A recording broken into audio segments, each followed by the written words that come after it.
Hello everyone, आज की class में आपका स्वागत है। आज हम इंटरनल ऑडिट पर बात करेंगे। आज का हमारा जो मेन हेडलाइन टॉपिक है वो है इंटरनल ऑडिट। क्या होता है इंटरनल ऑडिट, ऑब्जेक्ट्स क्या होते हैं, इसकी रिक्वायरमेंट्स क्या होती है, इंटरनल ऑडिट की मेथोडोलॉजी क्या होती है और हम इसकी लिमिटेशंस और डिफरेंसेस देखेंगे कि इंटरनल चेक में क्या डिफरेंस है और इंटरनल ऑडिट क्या होता है। ठीक है, इंटरनल ऑडिट भी हमारे इंटरनल कंट्रोल मेजर्स का ही पार्ट है। इंटरनल कंट्रोल मेजर के दो पार्ट्स थे, दो पार्ट में हमने क्लासिफाइड किया था। फर्स्ट था हमारा इंटरनल चेक जो हमने लास्ट क्लास में पढ़ लिया था। आज हम बात करेंगे इंटरनल ऑडिट पर। ठीक है, तो चलिए स्टार्ट करते हैं इसके मीनिंग से। इंटरनल ऑडिट का मीनिंग होता है हमारा internal auditing is the recheck on the review of the accounting and the other activity of the business which is done by continuously by its employee appointed for this purpose। यानी कि internal audit का मतलब होता है कि आपकी accounting और accounting से रिलेटेड, एक बिजनेस से रिलेटेड जितनी भी एक्टिविटीज होती है उनको रीचेक करना। ठीक है, इसके लिए कंपनी एक एम्प्लॉय को हायर करती है, अपॉइंट करती है इस पर्पस के लिए ही, ताकि वो इंटरनल ऑडिट के अंदर हमारी जो भी अकाउंटिंग, जो भी ट्रांजेक्शन है उनको रीचेक कर सके। क्लियर है यहाँ तक? As for a companies act 2013, every private company who have more than annual turnover is 200 crores or having more than 100 crores outstanding loans। Company अधिनियम, कंपनी एक्ट 2013 के अकॉर्डिंग वे सभी निजी कंपनियां जिनका एनुअल टर्नओवर यानी कि जो भी उसका आवर्तन है वो 200 करोड़ से ज्यादा और जिसका 100 करोड़ से ज्यादा आउटस्टैंडिंग लोन होता है, they have to appoint internal auditor as a mandatory audit. ठीक है, अगर आपकी कंपनी एक्ट 2013 के अकॉर्डिंग अगर किसी प्राइवेट कंपनी का टर्नओवर अगर 200 करोड़ से ज्यादा है और उसका आउटस्टैंडिंग लोन 100 करोड़ से ज्यादा है, तो उसको इस इंटरनल ऑडिट को अपनी कंपनी में एज अ मैंडेटरी ऑडिट वहां पर लगाना है। अगर मैंडेटरी ऑडिट वहां करनी है उसको इंटरनल ऑडिट, ठीक है, तो उस जगह पर उसको एक एम्प्लॉय भी अपॉइंट करना होगा। इन शॉर्ट आपको समझ आ गया है कि इंटरनल ऑडिट का मतलब होता है कि व्यवसायिक संस्था के लेखे और क्रियाओं का पुनः निरीक्षण करना, जो व्यवसाय के लिए इस कार्य के लिए एक कर्मचारी को नियुक्त किया जाता है। ठीक है, आंतरिक अंकेक्षक, इंटरनल ऑडिट जो होता है उसका जो ऑडिटर का जो रिस्पॉन्सिबिलिटी होता है वो सेफली है, वो ये देखता है कि जितनी भी अपनी बिजनेस में असेट्स है, असेट्स में जो भी अकाउंटिंग की गई है या फिर उनका मैनेजमेंट है वो सही है या नहीं, या फिर अगर कोई भी खर्चा हो रहा है तो उसके लिए ऑथोराइज पर्सन कौन है। अगर हर ट्रांजैक्शन को बारीकी से देखेगा और इस प्रोसेस को अच्छे से फॉलो करेगा तो कंपनी की जो भी इंटरनली जो भी फ्रॉड्स और जो भी होने की चांसेस है एरर और वो कम हो सकते हैं। क्लियर है? इंटरनल ऑडिट का लास्ट बार बता रही हूँ, इन शॉर्ट जो कंक्लूजन मीनिंग है एक सेंटेंस में, internal audit is a checking, rechecking process of accounting and the accounting activities. Clear है? इंटरनल ऑडिट आंतरिक अंकेक्षक पुनः निरीक्षण, व्यावसायिक लेखे और व्यावसायिक लेखाओं की क्रियाओं का एक पुनः निरीक्षण है। क्लियर है? अब हम बात करते हैं ऑब्जेक्ट्स की, इंटरनल ऑडिट के ऑब्जेक्ट। चलिए, सबसे पहले इंटरनल ऑडिट के ऑब्जेक्ट में है कि to assure the effect of internal check, यानी कि यहाँ पर आंतरिक निरीक्षण के प्रभाव का विश्वास दिलाना है। आंतरिक निरीक्षण अंकेक्षण यानी इंटरनल ऑडिट का ऑब्जेक्ट ही यही होता है कि वो व्यवसाय में मैनेजर को ये यकीन दिला सके कि उसके द्वारा लागू की गई इंटरनल चेक सिस्टम सही से इफेक्टिव है या नहीं। ठीक है, to see the transaction are authorised, उसको ये देखना है कि जो भी ट्रांजेक्शन किया गया है क्या वो ऑथोराइज है, इसका ऑब्जेक्ट ही यही है। फिर है कि उसको फ्रॉड को डिस्कवर करना है, शो करना है। फिर है फ्रॉड को कम करना है, यानी फ्रॉड को रोकने की कोशिश करनी है कि जो कंपनी में जो अकाउंटिंग ट्रांजेक्शन में जो भी हो रहे फ्रॉड है उनको कम करना और उनको डिस्क्लोज करना। फिर है discover error and prevent them, जो भी कंपनी में एरर्स हो रही है उनको शीघ्र ही पकड़ना और उनको रोकना। फिर नेक्स्ट आता है टू फैसिलिटेट स्टैट्यूटरी ऑडिट, यानी कि यहाँ पर हम ये कह सकते हैं कि वैधानिक अंकेक्षण को भी सुगम बनाता है। इसका ऑब्जेक्ट ये है कि स्टैट्यूटरी ऑडिट से एनुअल ऑडिट ज़्यादा ईजी हो जाती है हमारे लिए। अगर एक बिजनेस में इंटरनल चेक और इंटरनल ऑडिट दोनों ही सेटिस्फैक्ट्री है तो उस कंडीशन में आपका स्टैट्यूटरी ऑडिट जल्द और अच्छे से हो सकता है। क्लियर है यहाँ पर। अब हम बात करते हैं आगे, to check arrangement of the safety of assets and their proper accounting, यानी हम कह सकते हैं कि संपत्तियों की लेखी और सुरक्षा की व्यवस्था को भी देखना है। अगर यहाँ पर हम देखें कि असेट्स को यहाँ से ठीक तरीके से लेखा किया जाना चाहिए और सब प्रकार की जो भी क्षतियों, जो भी उसको लॉसेज या जो भी सेफ्टी के उसके जो पैरामीटर्स हैं उनको ध्यान में रखते हुए उसका मैनेजमेंट करना है। ठीक है। फिर है इम्प्रूवमेंट इन प्रोसीड्यूर। हम यहाँ पर ये कह सकते हैं कि आपकी जो भी प्रोसेस है उसमें इम्प्रूवमेंट लाना है, यानी हम कह सकते हैं कि आपकी प्रक्रियाओं में सुधार लाना। ट्रांजैक्शन के लिए अकाउंटिंग से रिलेटेड जो भी एक्टिविटीज की जाती है उनकी वीकनेस को निकालना और उसमें अच्छे से इम्प्रूवमेंट करना। फिर आता है आपका to check commitment to the planning, यानी हम यहाँ पर कह सकते हैं कि योजनाबद्धता की जांच करना। आंतरिक अंकेक्षण द्वारा यह भी देखा जाता है कि व्यवहार में जो योजना बनाई गई थी और जो प्रक्रिया नियत की गई थी उन्हीं के अनुसार कार्य करना। क्लियर है यहाँ पर। फिर लास्ट आता है आपका, इसमें लास्ट एक और पॉइंट ऐड कर सकते हो, रिव्यू। हमने अभी कहा कि रीचेक करना, ठीक है, इंटरनल ऑडिट का मतलब होता है, यानी कर्मचारियों द्वारा किए गए कार्यों को भी रीचेक करना इसका ऑब्जेक्ट है। इंटरनल ऑडिट का मतलब यही नहीं है कि सारे ट्रांजैक्शन में कोई वो चेक करे। एम्प्लॉय किसी भी तरह का कोई भी काम कर रहा है ट्रांजैक्शन को लेकर तो उन सबको वो चेक करेगा, रिव्यू करेगा। ठीक है, यहाँ तक समझ आया। अब हम बात करते हैं इसकी requirements of internal audit department की। एक ऑडिट डिपार्टमेंट की क्या क्या रिक्वायरमेंट होती है उन पर बात कर सकते हैं, क्योंकि जब तक एक इंटरनल ऑडिट डिपार्टमेंट की रिक्वायरमेंट फुलफिल नहीं होगी वो सही ढंग से और सफलता से काम नहीं कर पाएंगे। चलिए, सबसे पहला है इनफ एम्प्लॉयज, यानी हम यहाँ पर कह सकते हैं कि पर्याप्त कर्मचारी। आंतरिक ऑडिटर के पास यदि इनफ स्टाफ नहीं है तो वो अपनी प्रोसीड्यूर और अपने ट्रांजैक्शन का रिचेक सही ढंग से नहीं कर पाएगा। उसे कई व्यक्तियों के कार्य की जांच करनी पड़ती है और व्यवसाय के पहलुओं पर ध्यान देना पड़ता है। उसे स्टाफ कम मिला है तो यह अंकेक्षण एकमात्र का दिखावा हो सकता है, क्योंकि एक शो ऑफ हो सकता है कि हाँ हम इंटरनल ऑडिट करते हैं, पर एक्चुअल इंटरनल ऑडिट बिना इनफ एम्प्लॉयज के पॉसिबल ही नहीं है। क्लियर है। तो सबसे पहली इंटरनल ऑडिट डिपार्टमेंट की रिक्वायरमेंट क्या होती है? एम्प्लॉय इनफ होने चाहिए। सेकेंड है हमारी क्वालिफाइड स्टाफ होना चाहिए। ऐसा नहीं है कि आप हर किसी कर्मचारी को वहां भेजकर उनसे आप इंटरनल ऑडिट का काम करवा सको, नहीं। अगर एक सफल आपको इंटरनल ऑडिट चाहिए तो उसके लिए आपको एक कर्मचारी भी योग्य होना बहुत जरूरी है। इसके लिए ये जरूरी है कि कर्मचारी एजुकेटेड हो, एक्सपीरियंस होल्डर हो, उसको टेक्निक्स प्रोसीड्यूर का अच्छा नॉलेज हो और उसका जो भी ट्रेनिंग हो रखा है वो उसके ट्रेनिंग उसकी क्वालिफिकेशन के अकॉर्डिंग सही हो। क्लियर है यहाँ पर। सेकेंड, यानी हमको क्या चाहिए, रिक्वायरमेंट क्या होगी हमारी? क्वालिफाइड स्टाफ की। थर्ड है हमारा इनफ फ्रीडम, यानी स्वतंत्रता मिलनी चाहिए कि एक इंटरनल ऑडिट के लिए फ्री एनवायरनमेंट मिलना बहुत डिफिकल्ट होता है। वह कंपनी का कर्मचारी होता है, उसे अपने कार्य से रिलेटेड कंपनी के किसी भी ऑथराइज पर्सन को रिपोर्ट देनी होती है, इसलिए वो इतना फ्रीली काम नहीं कर पाता है जितना कि एक स्टैट्यूटरी ऑडिट कर सकता है। उसको हमने अभी बात की कि इंटरनल ऑडिटर जो होता है कंपनी का एक अपॉइंटेड पर्सन होता है जो ये चेक करता है कि जो भी ट्रांजैक्शन हुआ है क्या वो सही है या नहीं, मतलब ट्रांजैक्शन को रीचेक करता है। इन शॉर्ट वो क्या हुआ, हमारी कंपनी का एम्प्लॉय। तो एक कंपनी के एम्प्लॉय को उतनी फ्रीडम नहीं मिलती है जितने एक कंपनी के एम्प्लॉय, यानी एज अ कंपनी के एम्प्लॉय एज अ आपका इंटरनल ऑडिटर उसको इतनी फ्रीडम नहीं मिलती है जितना एक इंटरनल, या फिर हम कह सकते हैं कि जितना एक स्टैट्यूटरी ऑडिटर को मिलती है। क्लियर है। फ्रीडम भी किस टाइप की? Audit related freedom. अंकेक्षण कार्य से संबंधित स्वतंत्रता होनी बहुत जरूरी है, क्योंकि वो जब भी वाउचिंग करता है या वेरिफिकेशन करता है किस तरह से करना है, क्या प्रोसीड्यूर यूज करना है, वो उसके अकॉर्डिंग खुद देखेगा।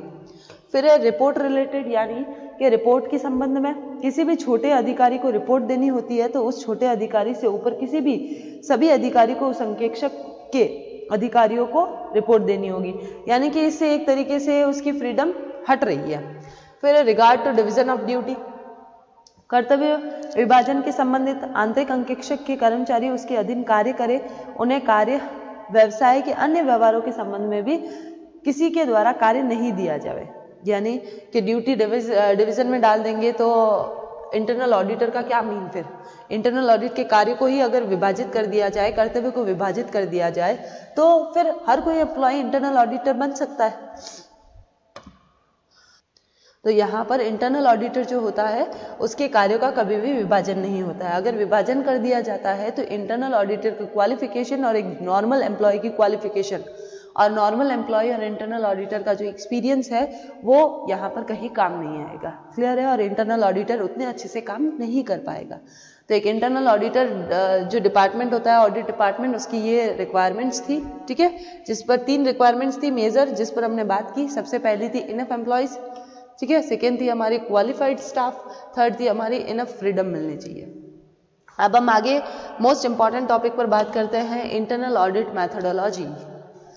सबसे इंपॉर्टेंट टॉपिक है ये इंटरनल ऑडिट का। बहुत इजी सा टॉपिक है वैसे इंटरनल ऑडिट। अब तक आपको समझ आ ही गया होगा कि इंटरनल ऑडिट कितना इजी सा टॉपिक है, बस रीचेक करना है अपने अकाउंटिंग ट्रांजैक्शन को। तो चलिए सबसे पहले इंटरनल ऑडिट मैथोडोलॉजी यानी आंतरिक अंकेक्षण विधि के बारे में पढ़ते हैं। जैसा कि इंटरनल ऑडिट की मीनिंग से आपको पता चल ही गया होगा कि इंटरनल ऑडिट का जो अकाउंटिंग के अलावा इकोनॉमिक या फिर बाकी एस्पेक्ट की तरफ भी उसका रुझान बढ़ता जा रहा है। तो जब एक इंटरनल ऑडिटर किसी डिपार्टमेंट की ऐसी एक्टिविटी को चेक करने का काम करता है तो वो कौन सी मेथड को अपनाता है, ठीक है। तो चलिए सबसे पहले बात करते हैं the activity to be examined must be defined। जिस कार्य की जांच करनी है उसे परिभाषित किया जाना चाहिए। सबसे पहले मेथड में ये कहता है, for example if purchasing procedure is to be examined has to be determined whether the purchasing activity shall include only the purchase of the material and assets or other item as well. यानी जैसे कि क्रय प्रक्रिया की जांच करनी है तो यह निर्धारित किया जाना चाहिए कि केवल सामग्री के क्रय की प्रक्रिया ही जांच की जाएगी अथवा संपत्ति आदि समस्त वस्तुओं की जांच की जाएगी। यानी पहले से ये डिसाइड करना है कि आपको किस तरह की प्रोसेस की जरूरत है या किसको आप चेक करोगे। क्लियर है फर्स्ट पॉइंट। सेकेंड पॉइंट पर बात करते हैं। सेकेंड पॉइंट ये कहता है कि thereafter the policy with the regard to the activity it is a procedure and the control device must be observed, workflow chart should be prepared in this regard। यानी इसके पश्चात इस कार्य से संबंधित नीति, उसकी प्रक्रिया तथा निर्णयन विधि का अध्ययन किया जाना चाहिए। इस संबंध में वर्क फ्लो चार्ट बनाया जाएगा जिससे ये पता चल जाएगा कि उस ऑडिटर ने किस मेथड से किस तरीके से काम किया है। क्लियर है यहाँ पर। चलिए थर्ड पर बात करते हैं। थर्ड है हमारा, thirdly some samples of the transaction related to the activity shall be selected which should represent all the transaction of the same nature।